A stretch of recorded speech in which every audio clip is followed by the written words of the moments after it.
What's up, y'all? Today we are talking about ornaments, and specifically those ornaments that are good to start out with when you're just starting learning the whistle.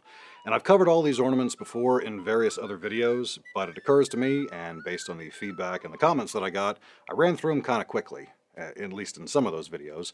So I'm going to cover the basics, the main ones to start with, and then we'll build on those from there. Maybe we'll do an intermediate ornament video. I'm also going to be giving away this whistle. This is a Tony Dixon Trad Nickel in D.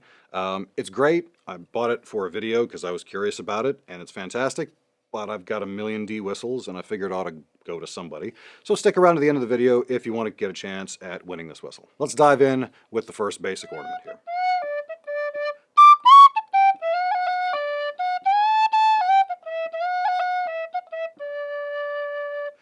That first ornament is the slide.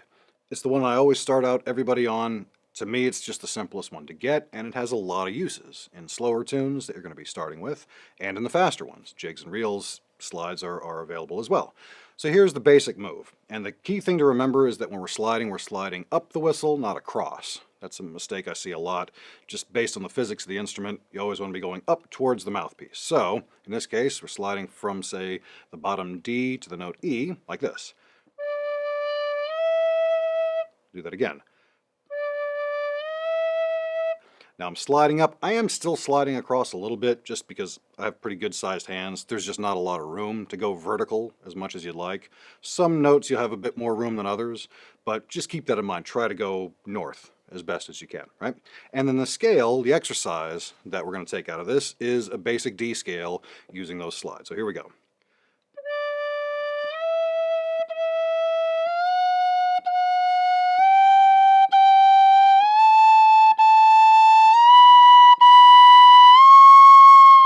And that's as high as you can go, because you can't slide from a C sharp to a D because you're putting fingers down, and it just doesn't work with the physics of the instrument. But that's the exercise, a nice simple D scale, and just try to get each of those in time and nice and smooth, and as smoothly vertical as you can make it, given the limited amount of room that we've got.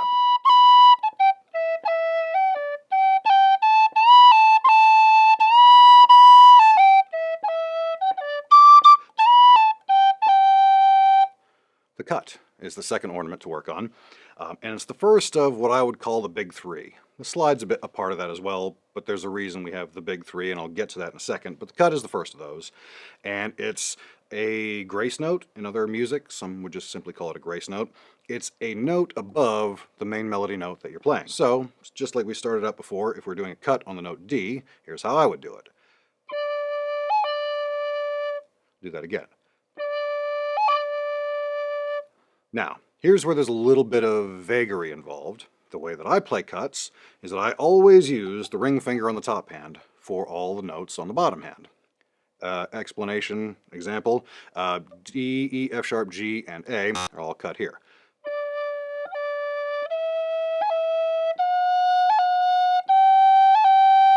That is not the only way to do that. Other folks will always use the finger immediately above the main melody note that they're playing, which would blow my mind, but if it works for you, go with it. Some folks prefer to use the index finger. There's a lot of different ways to do it. My way is using this finger for the bottom hand and the top finger for the top hand. So that would be A and B. And again, that's as high as you can go because you can't cut on a C sharp. There's no note above that to cut with. So again, that's how I do it. Feel free to adjust that to see what works for you and what works and fits in out of your brain. That's what just worked best for me. But here's the scale, and there's two versions of it, which I'll get to. Here's the kind of the A version, a basic cut scale, also in D.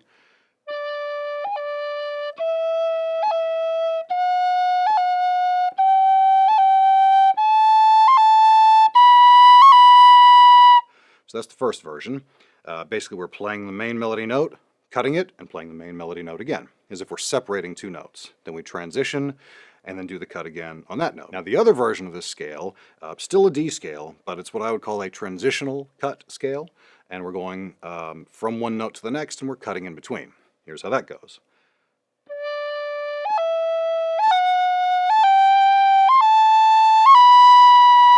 So as we move from the first note to the next, that's when we do the cut. Rather than using it to separate the same note, we're using it to separate a transition.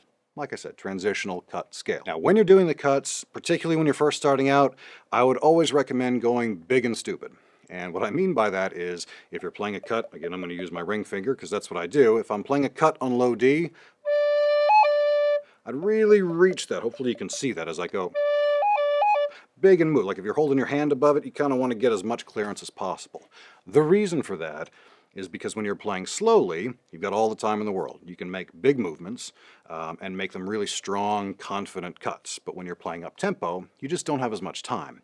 So those cuts are, and all the ornaments really, are just naturally going to diminish in scale. They're not going to be as big.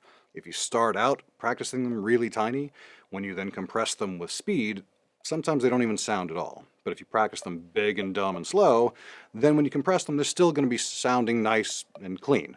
So that's my only suggestion with that. Practice them big. Ultimately, you want to get to... You want them to be quick, but the speed will come, and I wouldn't rush that.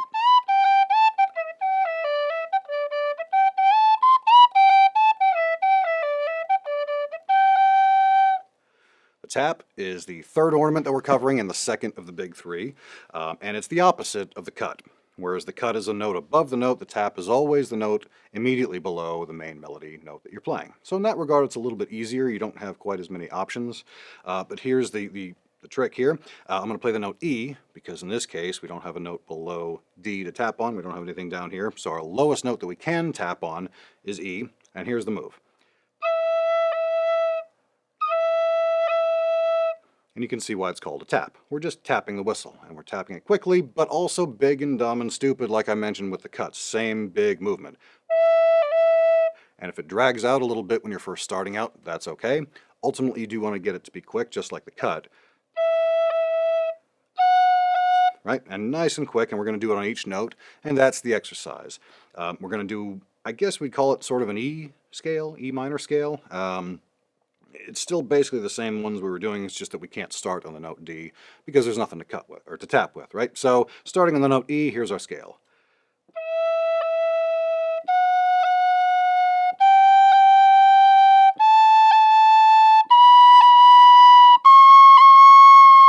And you can go as high as C sharp in that case, because you can tap on that, you cannot tap on the high D. So that's the scale, E through C sharp. There is no transitional scale with this, not really. There's an advanced version which we'll get to, but that's the scale you ought to work on, and just getting those nice and quick and chirpy like that, like a tap, just flip like that. That's really what we're shooting for.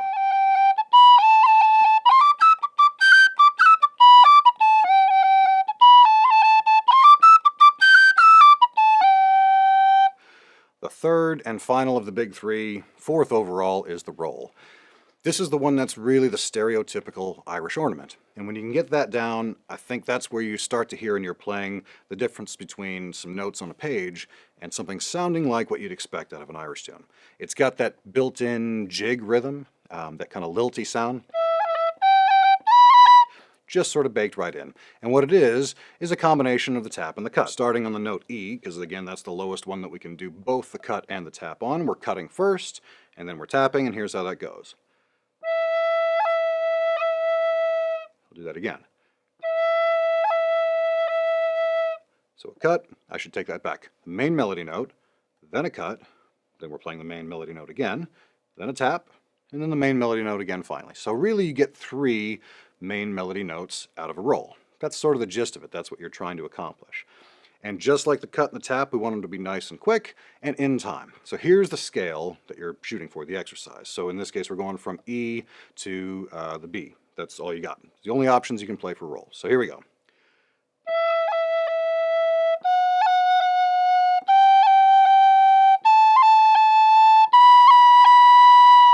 Right? That's the scale. And you want it to be in rhythm like that. Sometimes as you're going from the lower hand to the top hand, at least I know from my experience, you forget which fingers to use because you have to change at some point. And you might be nice and smooth on the bottom hand, and everything kind of grinds to a halt when you get to the top end. If so, don't panic, just pump the brakes and take everything down a notch speed-wise so that whatever tempo you're playing this exercise at, each one of them is in time. And again, shooting for that good jig rhythm, right, just like that.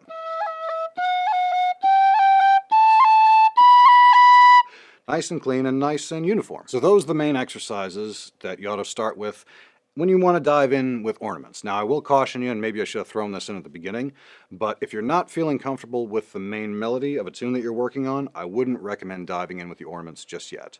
Because there's a lot going on. You have to play the notes, you have to get good breath control, you have to worry about jumping the octaves. If you start piling in too much other stuff, a la ornaments, it can sort of derail your practice. So keep that in mind. Make sure you pick a tune that you've got really confidently under your fingers before you start trying to pile in all this other stuff. But once you've found a tune like that, dive in. Start throwing things in there and see what it sounds like. And decide for yourself, does this sound good? Does this make it sound better? Or is this throwing off my playing? And if so, take it out, try something different. But work on those basic scales and see how that works. All right, y'all, giveaway time. If you want to get in on this Dixon whistle, in the drawing for this Dixon whistle, you got to do three things. Number one, give me the thumbs up on this video, give it a like.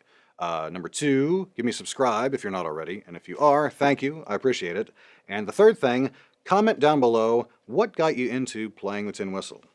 And specifically if you're into Irish music, which that's the only thing I know about, I'd be curious how you landed on that. If not, that's cool too. I know a lot of folks are into a lot of different stuff, so let me know how you landed on this instrument of all things. With the pandemic and all that, I'm kind of curious how folks found this instrument. So let me know. And if you win, I'll do a random drawing in 2 weeks from now. I'll put the date from when this video drops.